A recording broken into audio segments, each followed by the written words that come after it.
Subhanallah, Allahumma salli ala Muhammad. Baiti Abdullah, orang pertama hari ni Siti Nur Aisyah, Luqman Hakim, Siti Rafi'ah, Badrun, Ros Aniza, Abdul Raji, Faridah Saliman, Zainah Buyung, Siti Nur Aisyah, Pi'ah Zali, apa khabar Anita Saleh, Altamis Furqan, Sazaliza Mansur, Diah Syarif, Waalaikumsalam, Cik Khairul Bariyah Nora Johar dari Singapura, harap-harap dapat jumpa di JB pada 4 Jun. Syashana, Alhamdulillah, Julida Amoh, Ros Mayanti Anwar, Anita Saleh, Linda N, Mek Zainab, Umi Afan Kalishah, Umaira Masliza Bagiran, amin, syukran. Nurjannah Malik, Nurhaniza Hamid, Ida Najwa.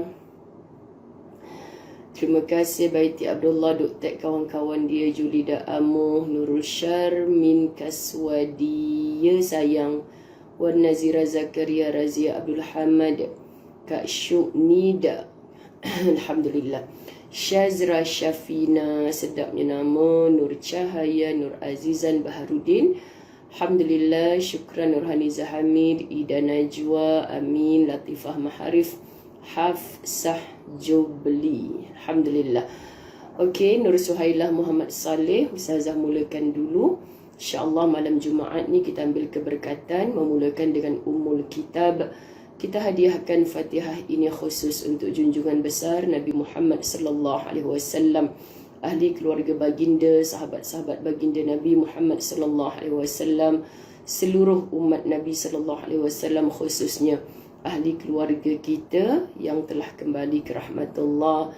Semoga nantinya di kampung akhirat, di mahsyar Allah tak boleh bertolong bantu, tapi Allah jumpakan kita di tempat bersatunya orang-orang beriman. Itulah tempat istirahat yang paling indah, syurga Firdausi yang Allah siapkan untuk kita. Amin. Al-Fatihah. A'udzu billahi minasy syaithanir rajim. Bismillahirrahmanirrahim. Alhamdulillahi Rabbil Alamin, Ar-Rahmanir Rahim, Maliki Yawmiddin, Iyyaka na'budu wa iyyaka nasta'in, Ihdinas siratal mustaqim, Siratal ladzina an'amta 'alaihim, Ghairil maghdubi 'alaihim waladdallin. Amin. Bismillahirrahmanirrahim. Alhamdulillahi Rabbil Alamin, wassalatu wassalamu ala ashrafil anbiya'i wal mursalin wa ala alihi wa ashabihi ajma'in. Rabbi shrah li sadri wa yassir li amri wahlul 'uqdatam min lisani yafqahu qawli. Rabbi yassir wa la tu'assir ya karim. Rabbi zidni ilma warzuqni fahma. Assalamualaikum warahmatullahi wabarakatuh.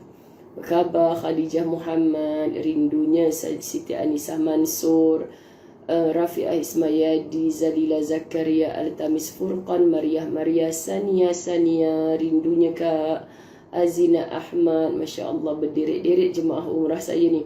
Azni Tamat Yusuf, Munirah Draman, Noriza Halim, Hayati Abdul Aziz. Terima kasih Sazaliza Mansur, 50 stars untuk Ustazah. Jadi siapa yang tak berapa selesa untuk iklan-iklan tu, ketepikan saja, ignore saja, sebab Facebook yang melayan macam ni, ada star makna adalah iklan.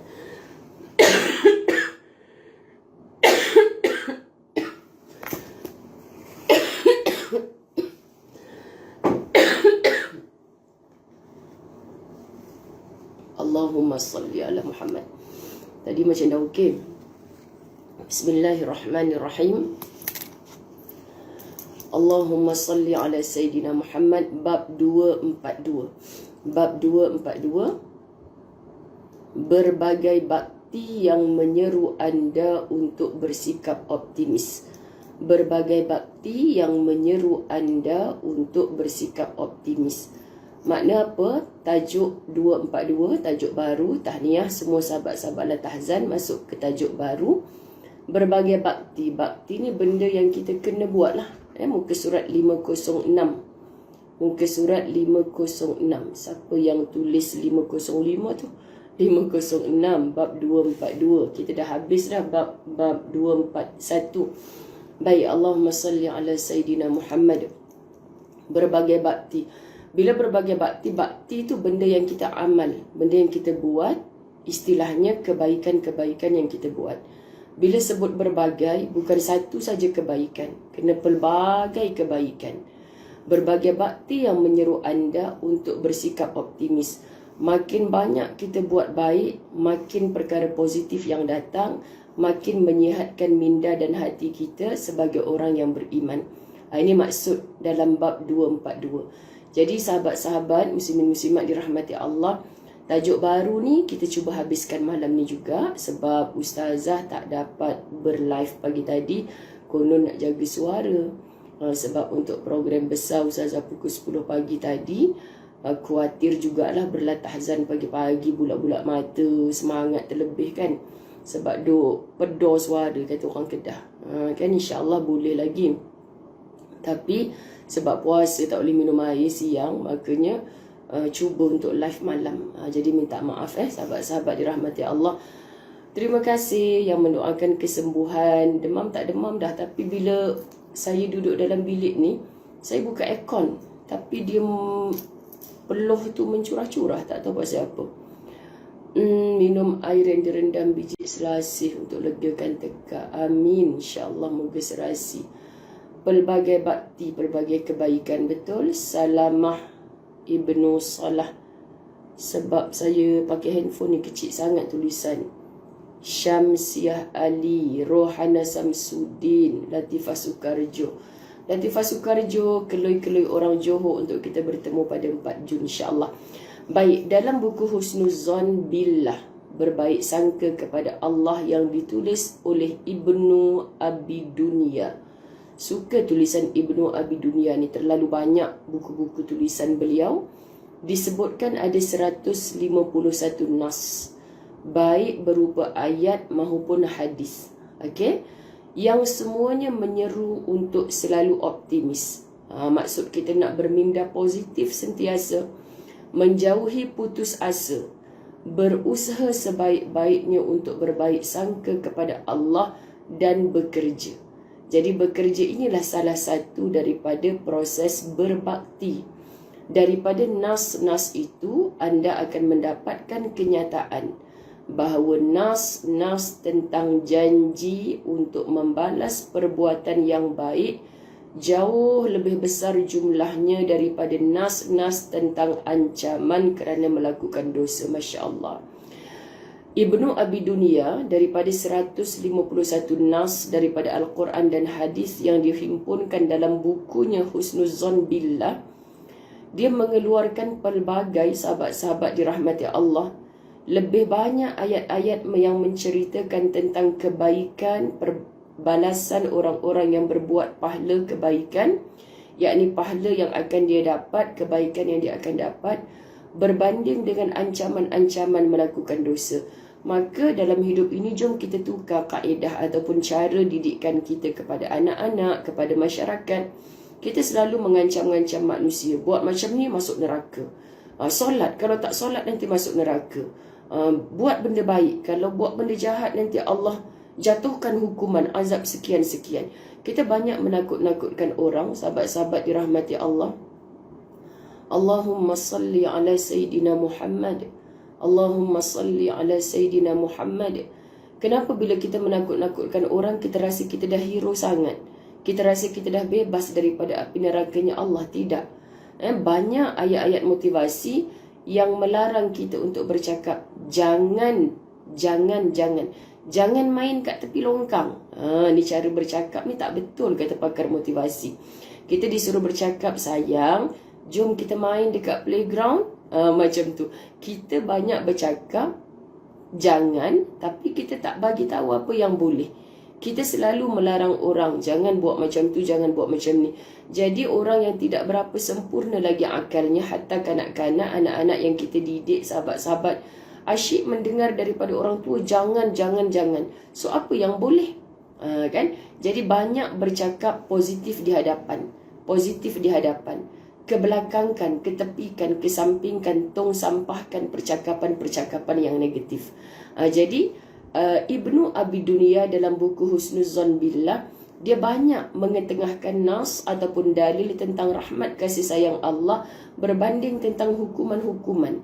Jadi buku-buku seperti ini, sahabat-sahabat, insya-Allah banyak mendidik jiwa kita dan menyebabkan kita sentiasa berbaik dan berharap sangka dengan Allah. Jadi perkara macam ni boleh menjadi satu ikutan dalam kita mentarbiah berdakwah kepada sesiapa sahaja. Banyak bercakap tentang kelebihan, banyak bercakap tentang nikmat, banyak bercakap tentang janji-janji Allah untuk memasukkan kita ke dalam syurga Allah berbanding cerita-cerita dalam neraka Allah. Ini Quran menceritakan tentang ayat-ayat basyiran wa nadhiran. Basyiran, berita-berita gembira. Nadhiran, tentang ancaman-ancaman. Jadi sahabat-sahabat dirahmati Allah, dan harus difahami bahawa ada hal-hal tersebut tersembunyi. Kenapa Allah Subhanahu wa taala menentukan kadar tertentu bagi setiap sesuatu? Bukan semua perkara sahabat-sahabat dalam Al-Quran tu kita boleh faham dengan mudah, dengan jelas, tanpa berguru. Sebab itulah Nabi mendoakan siapa saja anak-anak kecil yang berada di hadapannya dengan doa, Allahumma faqihhu fid din wa 'allimhu ta'wil, minta diberinya faham akan agama dan diberikan ilmu ta'wil. Ilmu ta'wil ni ilmu yang kita boleh faham akan intipati Al-Quran. Sebab dalam Al-Quran sana ada beberapa ayat-ayat mutasyabihat yang sukar untuk kita faham dengan hanya membaca terjemahan. Jadi kalau kita bergaul dengan orang-orang alim, bergaul dengan orang-orang soleh, terkadang apa yang dinasihat bercakap dengan kita tu direct, kita boleh faham, terima. Okey, orang perempuan wajib menutup aurat. Ya, kita faham. Tinggal lagi kita nak buat atau tidak. Tapi terkadang dia kona ikut jalan jauh. Dia fikir kita faham apa yang dia nak sampaikan. Tapi tak semua orang faham. Sahabat-sahabat, jadi dalam pentarbiahan ilmu, sebagai seorang pendakwah, contoh, nak bercakap dengan golongan A, cara level A. Nak bercakap dengan golongan B, level B. Bercakap dengan golongan kanak-kanak yang belum begitu memahami, kita mengalah menjadi kanak-kanak itu. Kan? Tak apa kalau kita kena melompat sama, tak apa kalau kita kena menyanyi bersama-sama dengan mereka. Subhanallah, Allahumma salli ala Muhammad. Ya Azina Ahmad, tepat sekali. Hamba yang Allah sayang adalah hamba yang Allah beri faham dalam agama. So kita takkan faham dengan tiba-tiba tanpa kita mencari. Subhanallah. Kehidupan ini semuanya meletihkan. Kita nak faham apa maksud. Ini bukan satu perkara mengajak kita berkeluh kesah. Kitab Latahzan tidak mengajar kita demikian. Jadi kita nak cuba faham. Jangan bersedih dengan kekeruhan hidup, sebab memang demikianlah kehidupan itu diciptakan. Bila kita mengalami kekeruhan hidup, kita datang masalah dalam hidup kita, sahabat-sahabat, jangan kita merasa pelik. Jangan kita rasa kita seorang. Allah tak sayang kita ke? Kenapa Allah uji kita bertalu-talu lepas jatuh ditimpa tangga? Kenapa kita seorang yang merasai kekeruhan hidup? Jangan merasa demikian. Sebab kata Dr. Aid Al-Qarni, memang demikianlah kehidupan itu diciptakan. Masya Allah. Inna ma'al usri yusra. Bersama susah, bersama sulit ini ada Allah ciptakan package khas bersamanya adalah kesenangan. Bagaimana para sahabat Nabi dulu memahami kalau hidup ini ada ujian, ada kesukaran sahabat. Dia tak pandang yang sukar hari ini. Tapi otak dia Masya Allah panjangnya berfikir sehingga melihat yusra, kemudahan, kesenangan yang Allah janjikan selepas Allah berikan kesulitan ini.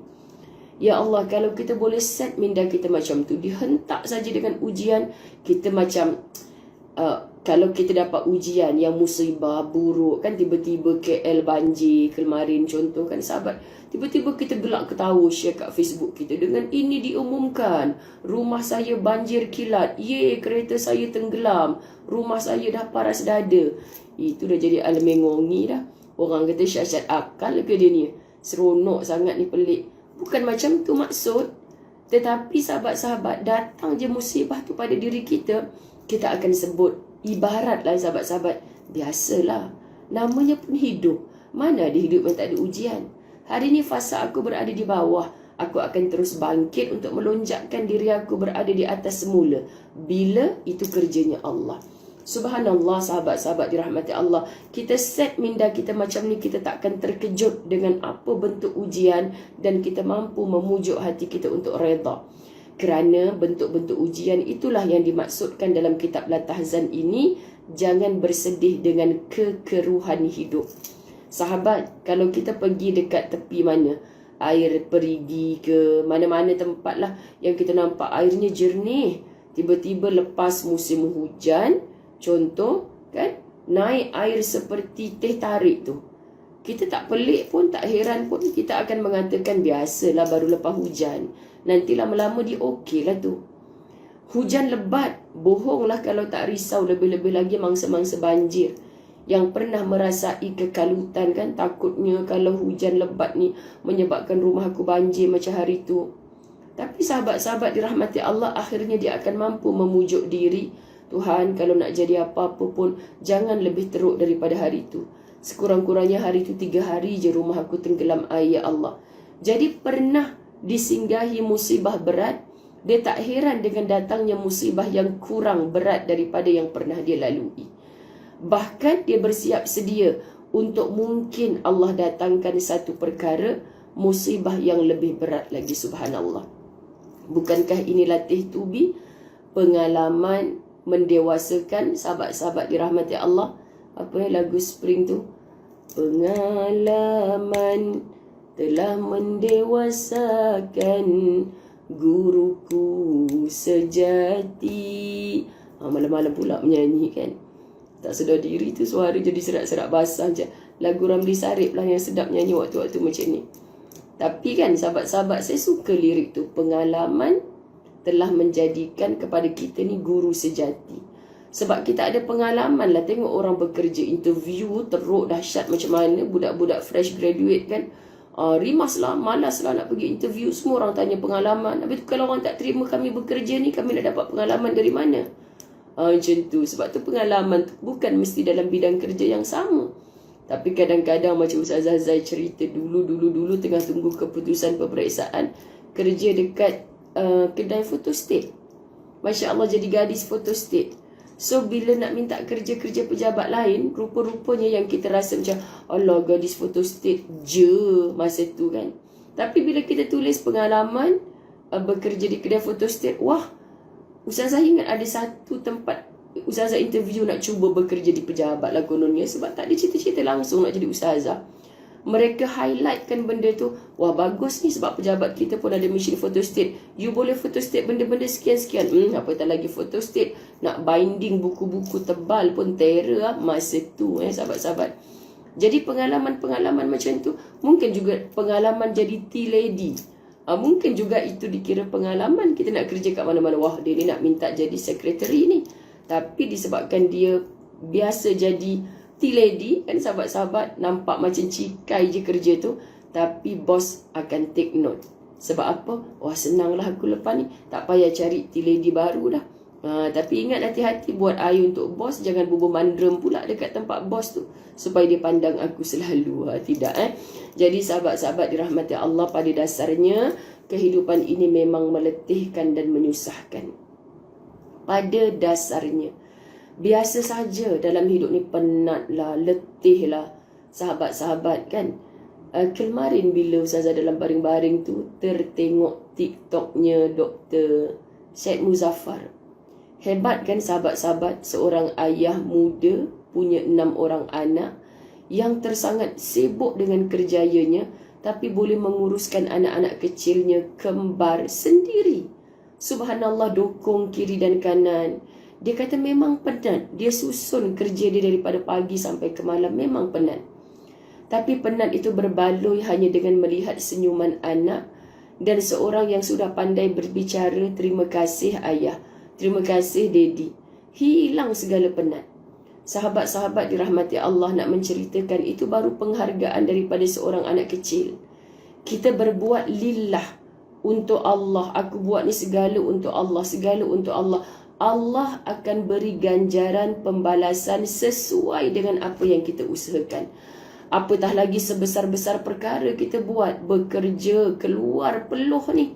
Pagi petang seorang ayah korbankan kegembiraannya untuk menafkahi keluarga anak-anak.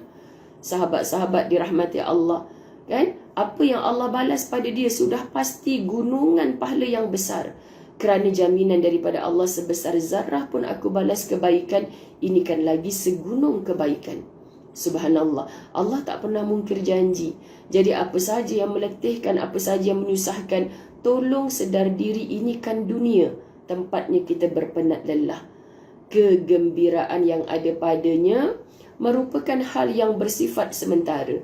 Kalau kita gembira pun di atasnya, itu adalah sementara sahaja. Nantikan kegembiraan yang lebih berpanjangan tanpa ada henti-hentinya lagi. Begitu juga dengan kegembiraannya merupakan sesuatu yang jarang terjadi. Sahabat, kalau ada di kalangan kita rasa Ustazah hidup saya ni penuh dengan derita, nak gembira tu jarang-jarang sekali lah. Rasa 10 tahun sekali baru dapat gembira. Ya Rab, teruslah bersangka baik kepada Allah. Sahabat-sahabat dirahmati Allah, teruslah bersangka baik kepada Allah. Anda merasakan manisnya hidup di dunia ini, namun Allah Subhanahu wa ta'ala tidak reda untuk menjadikannya sebagai tempat tinggal bagi wali-walinya. Allahu Akbar. Anda merasakan manisnya hidup di dunia ini, namun Allah Subhanahu wa ta'ala tidak reda untuk menjadikannya sebagai tempat tinggal bagi wali-walinya. Kenapa? Sebab orang beriman inilah wali Allah. Kita selalu kata, siapa wali-wali Allah Ustazah? Cara Al-Quran bercakap tu, wali Allah ni atas muka bumi ni macam ramai sangat. Bukankah dulu wali Allah ni kita faham nu yang kalau kita hunus pedang kat dia tak lut, tak berdarah pun, kalau dia boleh lalu ke atas air, bukankah itu wali Allah Ustazah? Kita nampak dia ada dekat Malaysia, kat kampung kita, tiba-tiba dia tengah menunaikan haji kat Mekah. Tanpa duit Ustazah dapat pergi haji. Itu kan wali-wali Allah. Itu segelintir sangat sahabat. Quran mentafsirkan wali-wali Allah ni adalah kekasih-kekasih Allah, orang beriman. Kalau kita merasa manis hidup di dunia ini sahabat-sahabat, tolong jangan merasa syok sangat. Tolong pandang manisnya syurga Allah. Di sana tempat berkumpulnya para wali Allah, kekasih Allah. Jadi kalau kita merasakan, wah aku dah dapat segala nikmat atas dunia, tolong berhenti daripada mengatakan demikian. Khawatir kamu tidak dipilih Allah untuk mengecapi manisnya syurga Allah. Faham ya sahabat-sahabat dirahmati Allah? Seandainya dunia ini bukan tempat ujian, pastilah di dalamnya tidak ada sakit dan kesusahan hidup. Allah, siapa Ustazah untuk berkeluh kesah tentang sakit? Walaupun dengan sahabat Kak Yanti kan duk sebut ni, hilang suara, mata panas, rasa macam nak terjojol je. Tengok handphone kecil macam ni lagi lah. Berbalam-balam tulisan sahabat-sahabat dirahmati Allah. Nama Fazlina Sa'ad, Siti Khadijah AR, Nur Cahaya ni nampak. Tapi apa yang dia tulis ni kena kecilkan balik mata. Lagi-lagi yang panjang, Nur Musabakah, sentiasa anggap satu tanggungjawab, jangan harap balasan. Dah tak boleh nak baca dah, laju berbenang. Okey. Dan para nabi serta orang-orang terpilih, Masya Allah, saya tak faham ya sahabat. Saya duduk dalam aircon ni tapi dia jadi berpeluh sangat. Allahumma salli ala Muhammad. Seandainya dunia mana-mana tadi, dan para nabi serta orang-orang terpilih tidak akan tertekan dalam kehidupan yang sengsara. Yang lebih terpilih daripada para rasul adalah golongan rasul ulul azmi. Subhanallah sahabat-sahabat, dia tidak pernah tertekan dengan kehidupan yang sengsara. Nabi Adam alaihissalam terus didera ujian selama hidupnya hingga meninggal dunia, satu persatu, sahabat-sahabat. Nabi Nuh alaihissalam didustakan dan diejek oleh kaumnya. Bahkan lebih derita jiwa bagi kita yang engkar kepada ajakannya adalah isteri dan anaknya sendiri. Itu biasa kan sahabat-sahabat dirahmati Allah, sangat biasa. Ustazah, sampai hati anak saya tak nak dengar kata saya. Pandanglah Nabi Nuh, sahabat-sahabat. Sabar dan betahnya di dalam kehidupan, diteruskan kerja-kerja dakwahnya walaupun yang engkar kepada dia adalah isteri dan anaknya sendiri. Jangan rasa kita seorang yang melalui fasa begitu, sedangkan Nabiullah pun merasainya. Sebab itulah kita mengumpul kekuatan dengan belajar kisah-kisah para nabi. Subhanallah, Nabi Ibrahim alaihissalam diuji dengan api dan dengan perintah menyembelih anaknya. Masya Allah, kalau kita kadang-kadang terpaksa mengorbankan diri kita sendiri, hatta kebahagiaan anak kita, sahabat-sahabat dirahmati Allah, pernah dilalui oleh Nabi Ibrahim alaihissalam. Nabi Yaqub alaihissalam menangis hingga matanya buta. Saya tak tahu betapa dalam hidup saya ni saya banyak menangis. Tak payah ceritalah, kita dah banyak dah tengok cerita apa? Ibu mertuaku, P. Ramlee. Ustaz kata saya nak mengajar ya. Kenapa bang? Abang nak tengok P. Ramlee boleh? Tengoklah, tak ada siapa nak marah pun kan, sahabat-sahabat dirahmati Allah. Tak tahulah tajuk apa pula malam ni. Dia kata tengok ibu mertuaku kan, bagaimana Kasim Selamat terlampau banyak menangis kerana sabariyah, akhirnya buta matanya. Masya Allah, tabarakallah. Sahabat-sahabat, kita jangan kata aku tak nak menangis jadi seperti Kasim Selamat. Dah, tak ada apa manfaatnya Kasim Selamat tu, sahabat-sahabat. Tapi kita menjadi seperti Nabi Yaqub alaihissalam. Subhanallah, menangis hingga matanya buta, tetapi Allah tinggikan darjatnya. Bukan menangis kerana makhluk semata, sahabat, tapi takutkan Allah Subhanahu wa ta'ala. Kita banyak menangis kerana makhluk, kita terlupa untuk menangis kepada Al-Khaliq. Allahu Akbar. Allahumma salli ala Sayyidina Muhammad. Amin. Aidarina. Amin. Nabi Musa alaihissalam perlu menghadapi kekejaman Fir'aun dan menerima ujian berat dari kaumnya sendiri. Betul? Nabi Musa alaihissalam berdepan dengan manusia laknat seperti Fir'aun. Allahu Akbar. Kita kan kalau berdepan dengan orang yang degil sikit lah, bukan degil banyak macam Fir'aun sampai mengaku dirinya Tuhan, pun kita dah menyampah, dah sakit hati sungguh-sungguh. Bilalah nak mampu orang tua ni, kan macam tu kan sahabat-sahabat. Ini kan lagi Nabi Musa alaihissalam yang lidahnya tak begitu fasih berbicara. Sekejap hal pula ni. Okey. Nabi Musa alaihissalam perlu menghadapi kekejaman Fir'aun dan ujian berat dari kaumnya sendiri. Nabi Isa bin Maryam alaihissalam hidup dalam kesusahan dan miskin. Kita duk kata, senanglah orang-orang kaya, ustazah boleh banyak sedekah. Kami ni hidup miskin. Aduh, sibuk itu jadi keluh kesahkan, sahabat-sahabat. Kita berkeluh kesah ataupun kita diam ataupun kita bekerja, kita tetap miskin. Maka bangkitlah kita. Hindarkan cakap-cakap yang suka merendah diri, tak kena gaya kan. Kenapa? Kalau kita miskin, Allah tak terima kan ibadah kita. Ya Rab, sahabat-sahabat dirahmati Allah, Nabi Isa alaihissalam melalui kehidupan miskin.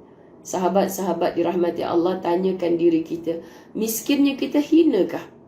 Hina kalau kita meminta-minta tanpa berusaha. Bila kita berusaha tetapi Allah uji, ditipu orang, tak dapat seperti si kaya tu dapat, sahabat-sahabat, dalam pada usaha kita walaupun terpaksa merangkak, di situ ada pahala di sisi Allah. Allahumma salli ala Muhammad. Dan Nabi Muhammad sallallahu alaihi wasallam perlu bersabar dengan kemiskinan yang dia alami. Bahkan menurut riwayat, bukannya Nabi SAW itu miskin, berhak untuk kaya tetapi memilih cara hidup miskin. Kerana apa? Kerana banyak Nabi belajar daripada orang-orang miskin tentang erti syukur. Sebab Nabi tahu dalam Quran Allah sebut sikit sangat di kalangan hamba-Ku yang bersyukur. Jadi Nabi suka duduk di kalangan yang sedikit itu. Nabi takut duduk di kalangan yang banyak tak erti bersyukur kepada Allah. Sahabat-sahabat, bapa saudaranya Hamzah, ini kisah Nabi Muhammad, terbunuh padahal dia adalah salah satu keluarga dekatnya yang paling dia cintai. Peristiwa Hamzah dibunuh dalam peristiwa Uhud, sahabat-sahabat dirahmati Allah, cukup sebenarnya meletakkan hati Nabi dalam keadaan yang membungkam, sehingga ditegur oleh Allah Subhanahu wa taala ketika Nabi tak boleh melihat wajahnya orang yang menyakiti pak saudaranya, itulah Sayyidina Hamzah. Masya Allah, sahabat-sahabat, baru memalingkan muka, Nabi belum balas dendam apa pun, baru memalingkan muka, tak nak tengok muka orang yang membunuh pakciknya Hamzah. Allahu Akbar, sahabat-sahabat, ditegur oleh Allah Subhanahu wa taala. Makna betapa walau kita disakiti, Allah tak izin kita kembali menyakiti. Nak cakap ni bukan satu perkara yang mudah, sahabat-sahabat. Tapi bila dibariskan nama-nama para rasul, kita nak follow mereka sampai menjadi penghuni syurga seperti mereka, 25 rasul yang wajib kita ketahui. Allahu Akbar, akan datang kekuatan untuk kita meniru-niru cara kehidupan mereka. Rasulullah sallallahu alaihi wasallam. Nama Gayah SIM card. Gayah SIM card ni nama ayah dia ke? Dia jual SIM card? Minta maaf ya, tanya serius ni. Subhanallah. Rasulullah sallallahu alaihi wasallam juga diusir oleh kaumnya. Dan masih banyak lagi cerita menyedihkan yang dialami oleh nabi-nabi yang lain, yang tidak mungkin disebutkan satu persatu di sini. Fahrul Azlin Abdul Halim, Masya Allah. Dan kalaupun dunia ini diciptakan untuk kelazatan, maka orang mukmin tidak berhak mendapat kelazatan itu. Maknanya, wahai orang yang mengaku beriman kepada Allah, dunia ni bukan tempat kamu berlazat-lazat. Jadi merasa malulah dengan Allah. Kalau hidup kat dunia ni kita merasa lazat, tak terasa penat. Alangkah indahnya nikmat hidup orang yang macam tu, Ustazah. Tukang masak ada, tukang bawa kereta ada, hidup dia goyang kaki je. Kan kita suka komplain macam tu, sahabat-sahabat. Dunia ni bukan tempat orang beriman beristirahat. Jadi kalau anda betul-betul mengaku orang beriman, anda rasa malu dan takut bila anda menerima terlampau banyak nikmat. Sungguh, sahabat-sahabat, Allahu Akbar. Ustazah dah tak tahu dah nak cakap. Daripada sebelum Ustazah pergi umrah dulu, kan Ustazah menerima hadiah ketika hari jadi Ustazah kan. Sejujurnya Ustazah tak sempat buka pun banyak, sebab 2 hari lepas tu Ustazah pergi umrah. Balik masih ada kiriman-kiriman orang yang Ustazah tak sempat berterima kasih satu-satu. Tapi setiap kali buka, Ustaz Azwan menjadi saksi betapa air mata yang jatuh. Pertamanya syukur, keduanya rasa tak layak menerima terlampau banyak, sahabat-sahabat. Maka rasa bersalah, rasa berdosa kalau perkara-perkara itu tidak dimanfaat. Ada benda yang orang bagi, kalau saya tak memanfaatkan, saya rasa malu dengan Allah, saya rasa bersalah sangat. Kalaulah boleh, contoh ada orang bagi apa dekat Ustazah, orang bagi mak lah contoh kan. Mak ni berharga RM500 satu. Tu dia Ustazah Zai nak bagi contoh pun agak-agak lah. Sekejap berpeluh-peluh, insya-Allah akbar. Mak tu contoh harga RM500 satu. Ada ke mak harga RM500? Agak-agak lah kan nak bagi contoh pun. Lepas tu Ustazah dah hadir dah. Sekian dimaklumkan. Mak ni daripada siapa KJM Kulim. Mak ni, sahabat-sahabat, harga dia RM500. Contoh. Tiba-tiba ada orang bagi lagi RM500 yang kedua, mak RM500 yang ketiga, mak RM500 keempat. Agak-agak Ustazah nak simpan ke, sahabat-sahabat dirahmati Allah? Setiap kali saya terpandang akannya, ya Allah, aku je yang ada sampai 10 biji mak RM500 ni, padahal aku guna satu je, ya Allah. Ini nikmat, sahabat. Kita patut merasa malu dengan Allah. Kalaulah boleh ditukarkan, terkadang Ustazah PM tepi orang yang bagi mak yang ketiga, mak yang keempat berharga RM500. Kak, saya nak minta maaf. Ini dah jadi hak saya, hadiah daripada akak. Saya terpaksa berterus terang, kalau tidak hati saya tak tenang. Apa tu Ustazah? Saya tak pakai mak harga RM500 ni sebab ini yang keempat, kelima dah saya dapat. Kejut ada. Okey, lepas tu sahabat-sahabat dirahmati Allah, Ustazah pun cakap, tak perlu dah. Boleh tak kalau saya nak jualkan Kak, saya jual dengan harga RM400. Ada orang nak beli kat Facebook saya. Kak jangan kecil hati pula kalau saya jual itu. Kenapa Ustazah nak jual? Saya dapat RM400. Nanti RM400 ni saya nak buat infak, nak bayar yuran anak tahfiz yang tertangguh. RM400 yuran dia Kak. Masya Allah, dalam tempoh sebulan settle yuran tahfiz dia. Dia dapat hafal satu juzuk Quran. Satu juzuk Quran yang diulang-ulang tu dalam seluruh kehidupan dia, hatta sampai kepada mati kita Kak. Kita berdua sama-sama dapat pahala. Sahabat, saya pernah buat macam tu. Sampai orang tu mati akal, tak tahu nak cakap macam mana. Ustazah, benda baik. Akak nak cakap tidak pun benda tu benda baik. Saya kena minta maaf dekat akak. Sebab benda ni benda yang minta maaf memang tak manfaat. Tapi kalau benda tu saya tak perlu share dekat Facebook. Sebab nak jual mak, mestilah saya masuk dekat Facebook. Mak harga RM500 kan sahabat. Macam mana saya nak jumpa customer cewa macam tu kan. Jadi subhanallah, saya kena masuk Facebook. Masuk Facebook kan tiba-tiba orang yang bagi tu, mak aku dia jual harga RM400. Padahal aku beli untuk dia hari tu RM500. Contoh sahabat-sahabat dirahmati Allah. Kalau saya jual tanpa Facebook, saya jual kepada orang yang siapa, Wagina Sikun. Nak tak beli mak Ustazah ni, RM300 je Ustazah jual. Sedangkan ni orang yang bagi dia tak buang pun tanda harga. Tanda harga dia RM500. Ustazah tak pakai pun lagi. Contoh, naklah Ustazah, saya tahu harga dia RM500. Ustazah nak jual kat saya RM300 je Tapi jangan masuk kat Facebook. Nanti kawan tu nampak Ustazah jual. Tu ini sinetron idea. Jadi RM300 tu sahabat, mungkin Ustazah boleh buat infak apa-apa sahaja. Pahalanya mengalir, dia jadi saham akhirat amal jariah yang berpanjangan. Masya Allah. Maksudnya merasa takut kalau dapat nikmat yang terlalu banyak atas dunia. Sebab Rasulullah sallallahu alaihi wasallam pernah bersabda, "Ad-dunya sijnul mu'min wa jannatul kafir." Dunia adalah penjara orang mukmin dan syurga bagi orang kafir. Ya Allah. Takutkan sahabat. So kalau kita rasa dunia ni macam syurga, takutnya sebenarnya kita ni bukan digolongkan Allah sebagai orang beriman. Semua dapat penuh nikmat, penuh bahagia, penuh senang. Patutlah Nabi sengaja merendahkan dirinya, tak mau jadi orang yang bertahta. Walaupun siapa pun tak menafikan bahawa Nabi mendahului segala jawatan menjadi orang pertama di bumi Madinah. Tapi Nabi SAW, sahabat-sahabat dirahmati Allah, subhanallah, memilih untuk jadi manusia biasa-biasa saja. Sebab dia nak merasa dunia ni adalah penjara bagi orang beriman.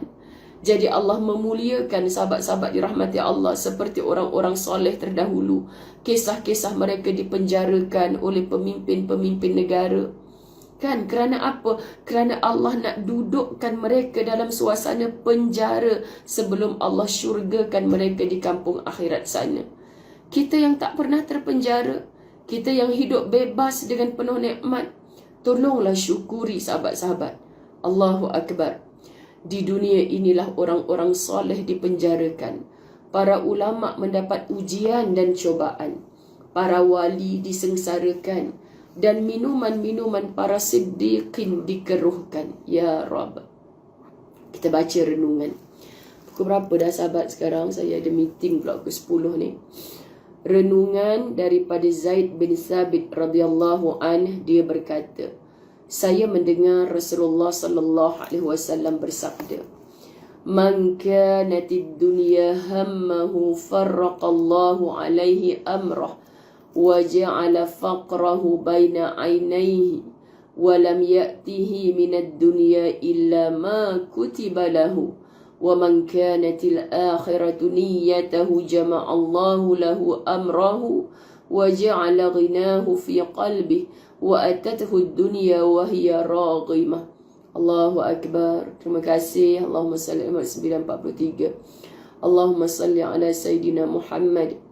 Subhanallah, gaya simkat baru balik daripada umrah rupanya. Rasa nak patah balik ke sana, betul? Subhanallah.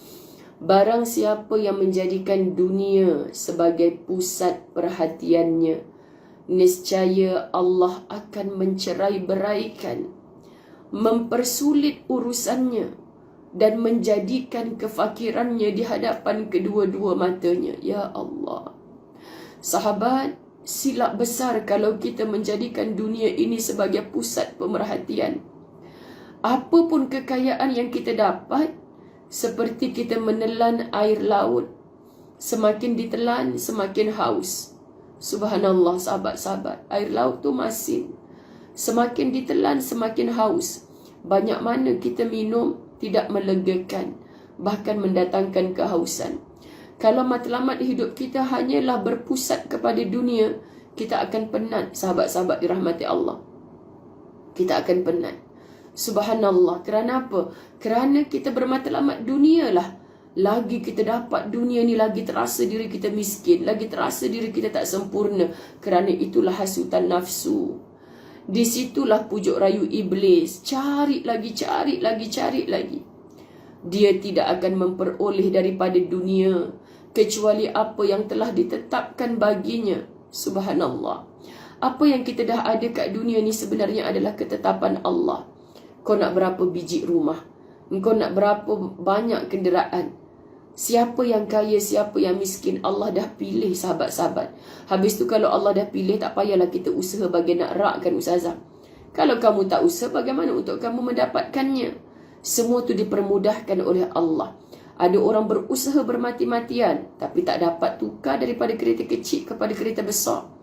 Ada orang goyang-goyang kaki saja, arah sana sini, tiba-tiba kereta kecil besar, besar dan besar.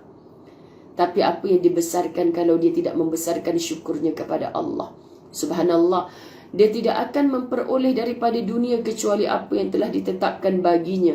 Barang siapa yang menjadikan negeri akhirat sebagai tujuannya, maka Allah menghimpunkan, yakni memudahkan urusannya dan menjadikan kekayaan dalam kalbunya, dan dunia pun akan datang kepadanya dengan mudahnya. Ya Rabb, tolong renungkan ini sahabat. Tolong renungkan. Sebab itu selama ini Ustazah Zai ajak sungguh-sungguh, jangan tinggal solat sunat subuh 2 rakaat. Lepas azan subuh berkumandang, sahabat-sahabat, segerakan kita bangkit. Lebih cantik lagi bangkit sebelum azan subuh berkumandang. Ada solat sunat sebelum menjelangnya hari yang baru, yakni bermulanya azan subuh. Solat sunat apa sahaja, kemudian azan subuh. Dan solat yang kita mulakan selepas azan subuh adalah solat sunat subuh 2 rakaat. Solat itulah yang Nabi janji, dengan hanya 2 rakaat kamu mendapat dunia dan seluruh isinya. Saya tak tahu nak pindahkan rasa ini kepada anda macam mana. Wallahi sahabat-sahabat, sejak saya melazimi 2 rakaat subuh ini, sebelum fardu subuh kita lazimi, sepertinya kita terngiang-ngiang. Sepertinya Nabi bercakap di hadapan kita, kau mendapat dunia dan seluruh isinya. Bila ini menguasai minda kita, datanglah orang duk bercerita, hey Zai, kau tak jealous ke? Kawan yang dulu tak lulus SPM tu beli rumah banglo sebiji, engkau setakat rumah macam ni apa sangat? Alhamdulillah, hati ni gembira sahabat. Gembira sebab tu rezeki dia, ya Allah. Semoga nanti di akhirat dia berumah besar juga. Kau tak sakit hati. Padahal kau dulu 10 SPM, 10A SPM. Kawan tu tak lulus SPM. Kau masih duduk kat rumah kecil ni contoh. Kita tak cemburu dengan orang, bahkan kita merasa bahagia kerana yang dia dapat tu hanya sebiji banglo. Nak mengisi beli sofa baru, duit lagi. Nak tukar langsir baru, duit lagi. Nak cat rumah, duit lagi. Orang yang melazimi 2 rakaat sebelum fardu subuh, Nabi yang cakap dapat dunia, bahkan bukan saja dunia, seluruh isinya. Ustazah ni penat dengar ceramah dia. Kalau setakat cakap je dunia dan seluruh isinya tapi tak dapat apa-apa, buat apa? Kesiannya kamu memandang dan mengutamakan pandangan manusia berbanding pandangan Allah dan Rasulnya. Subhanallah, sahabat-sahabat. Nabi suruh kita tu ada sebab. Mulakan pagi anda dengan fardu subuh yang sebelumnya ada 2 rakaat. 2 rakaat untuk kita mengaulakan. Jadikan wajib pada diri kita walaupun ia sunat. Sebab kita akan rasa lapang sepanjang hari dengan rezeki yang Allah berikan kepada kita. Kita akan bersyukur walau apa pun yang Allah hantarkan pada kita. Dan percayalah dia akan membunuh dengki dalam hati kita kepada orang lain. Subhanallah. Saya tak tahu kalau anda mengamalkan 2 rakaat sunat sebelum subuh tapi anda tak punya minda yang begitu. Bermakna minta maaf sebut anda belum betul-betul mengenal Muhammad sallallahu alaihi wasallam yang lisannya tak pernah berbohong, yang janjinya tak pernah dimungkiri. Bila Nabi cakap macam tu, jangan takut kamu mati tak berharta, sebab Nabi yang jamin kamu dapat dunia dan seluruh isinya. Allahu akbar. Daripada Abdullah bin Mas'ud radhiyallahu an berkata, saya pernah mendengar Nabi sallallahu alaihi wasallam kalian mengatakan, man ja'ala al-humuma hamman wahidan hamma akhiratihi kafahu Allahu hamma dunyahu wa man tasha'abat bihi al-humum fi ahwali dunya lam yubali Allah fi ayyi awdiyatiha halaka. Siapa yang menjadikan keinginannya menjadi satu, iaitu keinginan untuk meraih kebahagiaan akhirat, maka Allah akan mencukupkan keinginan dunianya. Ya Allah, satukan impian matlamat hidup anda untuk akhirat. Automatically Allah akan datangkan cukupkan keinginan dunia. Subhanallah, sahabat-sahabat dirahmati Allah.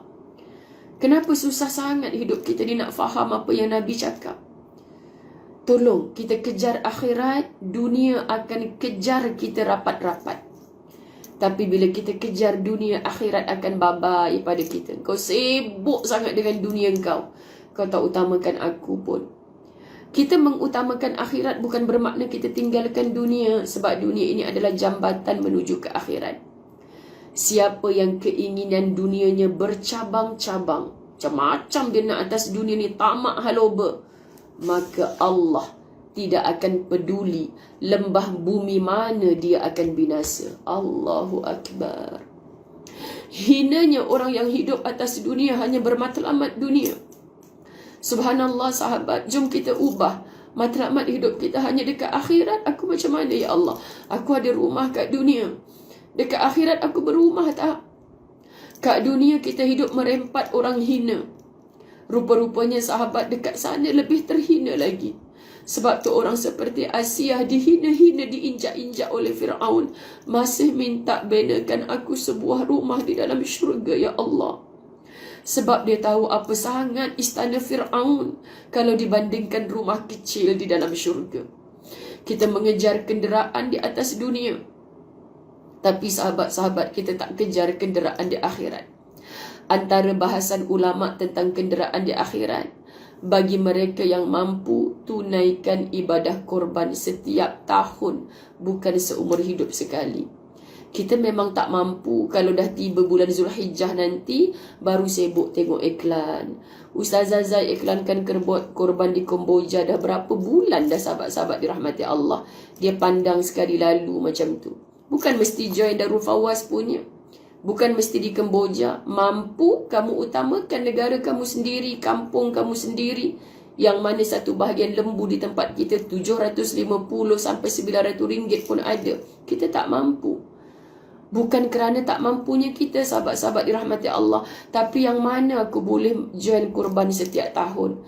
Ya Allah, kalau aku menabung sehari RM1, sehari RM1, setahun dah ada RM360. Kalau tahun ni diiklankan oleh Ustazah Zai RM370, duit dalam tabung aku dah ada RM360, campur dengan duit aku sendiri RM10, nah aku nak daftar korban tahun ni RM370.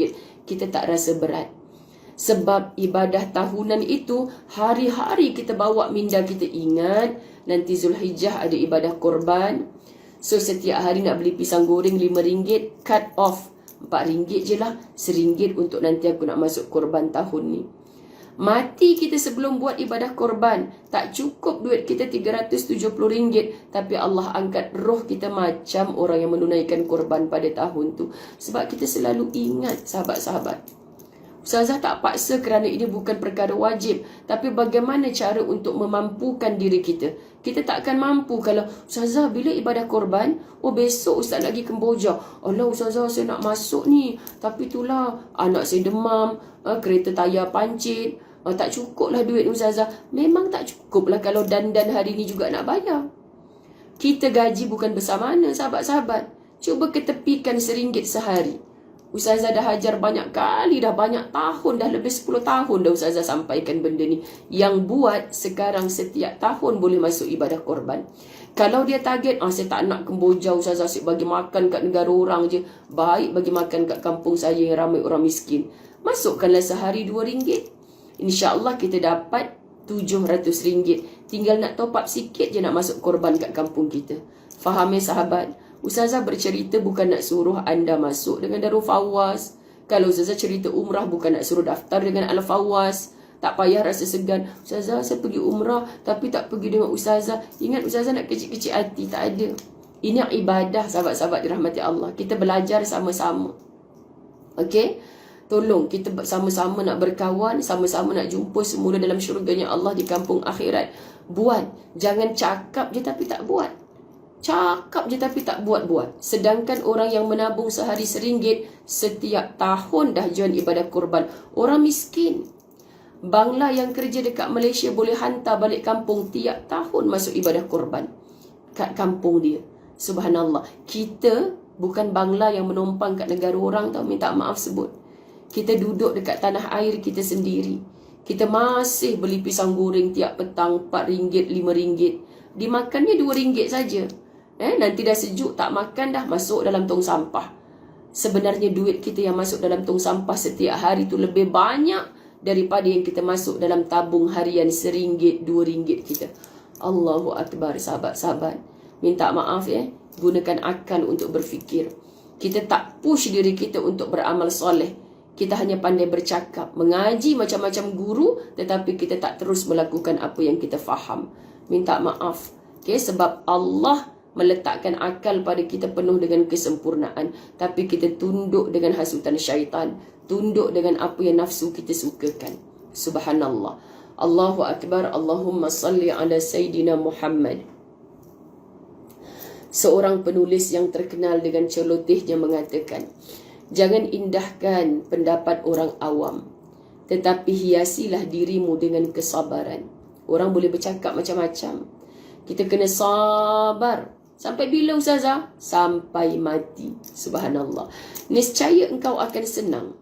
Mu banyak sabar, mu akan senang. Sesungguhnya hari-hari yang kelabu datang menyerang tanpa alasan. Tiba-tiba je kalau Allah nak bagi hari-hari yang kelabu, hari-hari yang hitam. Subhanallah, sahabat-sahabat dirahmati Allah. Sesungguhnya, siapa yang tulis tu sentap sampai tertiarap tu. Bangun balik kalau dah tertiarap, bangun untuk terus buat. Subhanallah, sentap sampai tertiarap. Risau juga Ustazah, takut tertiarap tu suami kejut tak bangkit-bangkit dah. Masya Allah sahabat. Ustazah minta maaf dalam berbahasa begitulah. Sebab penat dah. Penat dah ingatkan saban tahun tapi tak buat-buat lagi. Tolonglah sahabat, setakat sehari RM1. Ustazah dah buktikan subhanallah. Dengan sehari RM1 ni macam-macam kita buat. Kita penat kalau sekali orang minta RM100, RM1000. Kita bukan orang kaya. Tapi kita nak merebut syurga Allah walaupun kita tak bersedekah banyak macam orang lain. Allah tak pernah heran dengan jumlahnya. Tiap tahun kita jawab, nak Ustazah join korban. Bukan tak nak, tapi tak mampu. Tak mampu kamu kata. Pakaian baju raya kamu 5 pasang kan tahun ni? Tak mampu kamu kata. Berapa satu pasang baju Melayu kamu beli kat Jekyll? Berapa? Satu pasang baju kurung kamu yang nak match dengan tudung Aryani, tudung segala, berapa? Satu suit baju atas hujung rambut sampai hujung kaki pakaian hari rayamu berapa? Sedangkan kata Imam An-Nawawi, siapa orang yang mampu, yang punya tempat berlindung dari panas dan hujan. Imam Nawawi tak cakap rumah yang ada dinding, ada 4 bilik, 3 bilik air, tak ada. Ada bumbung yang boleh berlindung daripada panas dan hujan. Saya nak tanya sahabat Latahzan, ada ke yang rumah hanya bumbung je, dinding tak ada, bilik air tandas tak ada ke? Tak ada kan? Semua rumah kita sempurna ada dinding. Itu kategori mampu. Siapa lagi mampu? Yang dia ada makanan untuk dimakan dalam tempoh 24 jam. Sekarang waktu Isyak, dia makan malam, besok pagi dia ada makanan, tengah hari esok ada makanan, malam esok ada makanan. Itu orang yang mampu. Kita berfikir, Ustazah, kalau kita masuk korban tahun ni, minggu depan nanti kita tak ada makanan, tahun depan tak ada makanan. Macam mana Ustazah? Ya, rasa nak lepuk je sahabat-sahabat dirahmati Allah. Minta maaf memang suka lepuk orang ni. Sebab Imam Nawawi cakap, itu kategori mampu. Ada makanan untuk tempoh 24 jam. Kita terlampau memikirkan, nanti kalau aku masuk korban ni, bulan depan aku nak makan apa kalau bos aku tak bayar gaji. Sebab itulah setan dah jadi bertanduk-tanduk dekat kepala kita, sahabat-sahabat.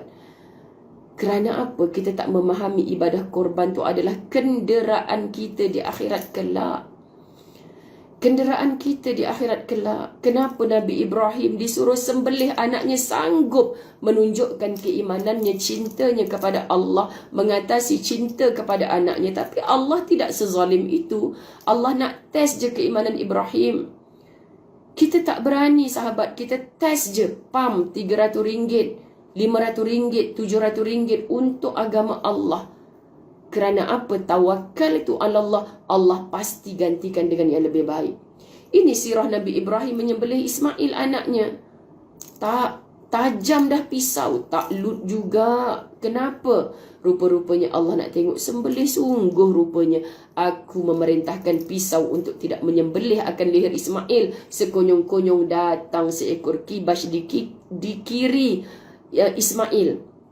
Suruh sembelih kibas gemuk berwarna putih itu sebagai ganti keimanan Ismail sanggup mengorbankan anaknya demi mengikut perintah Allah. Kita hari ini jangan tunggu mimpi, Ustazah saya akan masuk korban, bila saya mimpi saya menyembelih anak saya. Itu dah penyakit al-mengongi. Tiba-tiba dia sembelih sungguh anak dia. Kan banyak sekarang yang berlaku sebab akulah Ibrahim di tahun 2022. Wa na'udzubillah min zalik. Allahu Akbar. Sesungguhnya hari-hari yang kelabu datang, menyerang tanpa alasan, memaafkan kita tanpa imbalan dan juga mencegah kita tanpa segan. Terima kasih. Ustazah pukul 10 dah meeting, Masya Allah. Saya ada meeting pukul 10 sahabat. Saya tengah semangat ni.